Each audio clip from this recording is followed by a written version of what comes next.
La communauté scientifique est en deuil. Professeur Sandrine Polno, enseignant-chercheur, est morte ce mardi. Comme une traînée de poudre, la nouvelle s'est répandue.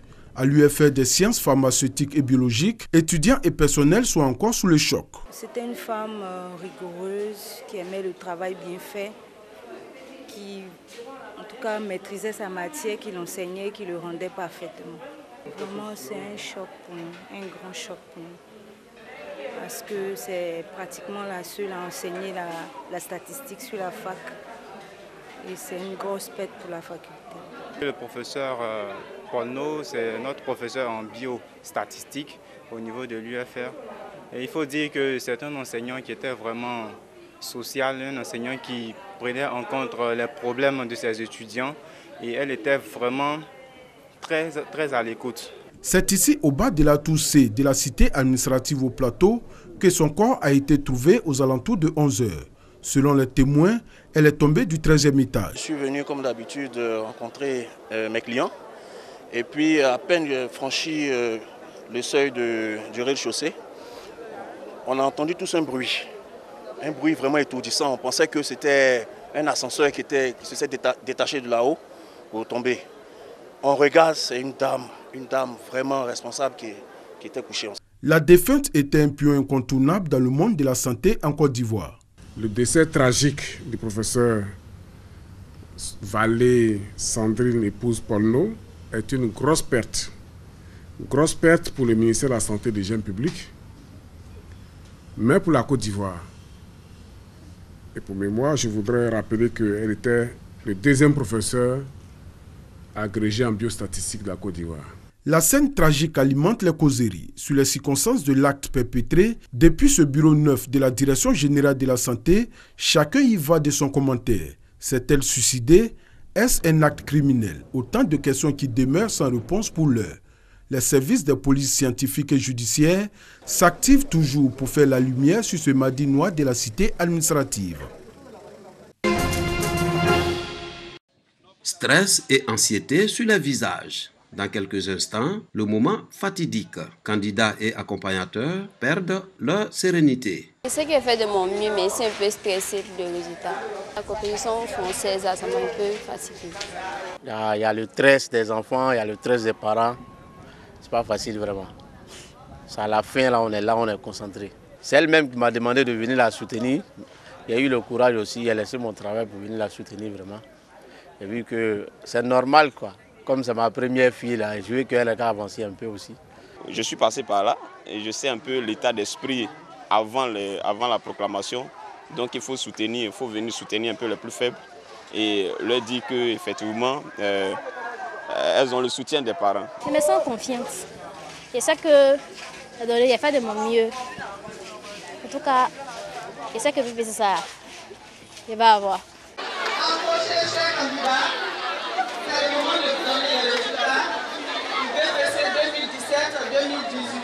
Enfin, sonne l'heure de vérité. Sur 514 candidats au BEPC, 237 sont déclarés admis. Joie pour les uns. Mon père serait fier de moi. Il n'a pas bouffé son argent cadeau. Je veux voter qu'il y ait mon examen. Maman m'a dit de ne pas m'amuser, mon père aussi m'a dit de ne pas m'amuser. J'ai eu mon examen, je suis content. Après, il veut passer ça. Si Dieu me va donner ça, voilà qu'il y a bien à l'école. Dieu merci. Tristesse pour les autres. Ça prend un peu encore jeune. Ça peut marcher l'année prochaine parce qu'on apprend de ses erreurs, tu vois. Donc on attend tout à l'heure pour prendre la courante pour voir où ça n'a pas marché, pour qu'elle puisse se rattraper l'année prochaine avec.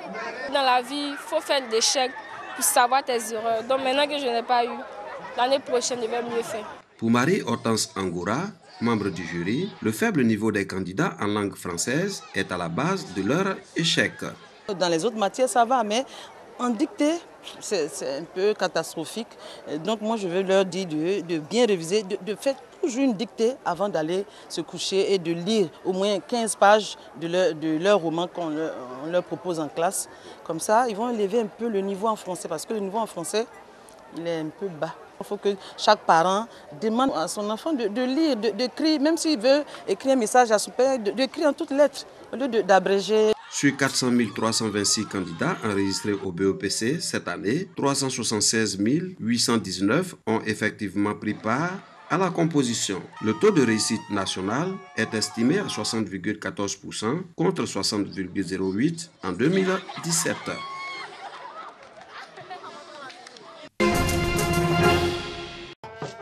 Sur des pas de danse traditionnels, parfois non rythmés, les étudiants du CAFOP de Diené ont célébré la fin de leur formation.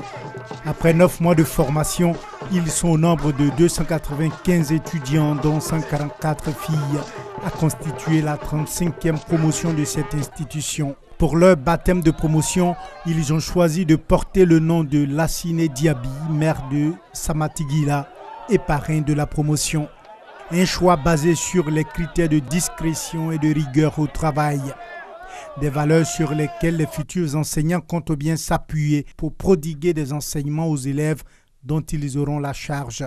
Nous allons prendre soin des enfants et nous allons leur donner l'éducation qu'il faut. Et puis, surtout aimer les enfants pour ne pas qu'ils abandonnent les bancs. Encourager les enfants à aimer l'école, c'est aussi dans cette même vision que s'inscrit le message du parrain Lassine Diaby en invitant les élèves maîtres à pratiquer leur métier avec professionnalisme. Regardez la noblesse de votre tâche. Soyez humain, soyez tendre, soyez doux, mais restez concentrés sur l'objectif. Il faut sévir utilement et gentiment. Les autorités administratives et municipales présentes à cette cérémonie de baptême ont félicité les futurs enseignants et les ont exhortés à aimer le métier qu'ils ont choisi. Réhabilité en 2015, le CAFOP de Diené présente encore des difficultés, notamment les dortoirs et les aires de jeu qui ne sont pas encore fonctionnels. Des doléances auxquelles le parrain a promis des actions concrètes pour améliorer les conditions de formation à la prochaine rentrée académique. 26 ordinateurs portables acquis par la radio Al-Bayan pour le compte de ses journalistes. Cette action qui vise à améliorer leurs conditions de travail s'inscrit dans le projet Un journaliste, un ordinateur initié par l'UNJCI, l'Union nationale des journalistes de Côte d'Ivoire en collaboration avec l'ANSUD, l'Agence nationale du service universel des télécommunications TIC. De voir que l'ensemble des journalistes et du personnel de la radio Al-Bayan entre chacun et tous en possession d'un ordinateur. C'est un outil de travail extrêmement important qui permet non seulement de travailler rapidement mais efficacement, surtout en matière de radio. Pour les représentants de l'ANSUD, le projet Un journaliste, un ordinateur vise à soutenir les journalistes de Côte d'Ivoire dans l'amélioration de leurs conditions de travail en accédant à des équipements de qualité à prix réduit. Ce projet est d'abord un projet présidentiel, c'était d'apporter les TIC à toute la population en Côte d'Ivoire. Mais particulièrement le projet Un journaliste en ordinateur, après le projet Un étudiant en ordinateur, est de permettre aux journalistes de Côte d'Ivoire de produire de la vraie information et de façon efficace et efficiente. 120 000 francs CFA pour être propriétaire d'un ordinateur neuf. Un coût raisonnable, mais selon le président de l'UNJCI, les journalistes traînent les pas pour s'inscrire dans le projet depuis son lancement le 1er janvier 2018. Les journalistes viennent véritablement à compte-gouttes et donc c'est le lieu pour nous d'inviter les retardataires à venir s'inscrire ou acheter leur ordinateur en ligne parce que bientôt l'opération va prendre fin et malheureusement nulle part ailleurs ils n'auront un ordinateur de ce calibre-là à ce prix. Le projet Un journaliste, un ordinateur s'achève le 31 décembre prochain. Avant cette date butoir, les responsables de la radio Al-Bayan entendent acquérir encore d'autres ordinateurs car en plus de la radio, ils ont en projet l'ouverture d'une chaîne de télévision. La Colombie et l'Angleterre ont disputé les 45 premières minutes sans arriver à inscrire un but. En seconde période, le jeu est très verrouillé. Les équipes ne se livrent absolument pas. Les Colombiens viennent harceler le milieu de terrain des Anglais, une des nombreuses fautes qui va être sanctionnée d'un penalty à la 57e minute que Harry Kane se charge de marquer. 1-0 pour l'Angleterre. Touchés dans leur orgueil, les Colombiens essaient de recoller au score et sont récompensés par un but de Yerry Mina qui arrache la prolongation dans le temps additionnel. Aucun but ne sera inscrit pendant ces 30 minutes. La Colombie et l'Angleterre vont se départager sur la séance des tirs au but que remporte l'Angleterre. 4 tirs contre 3 pour la Colombie.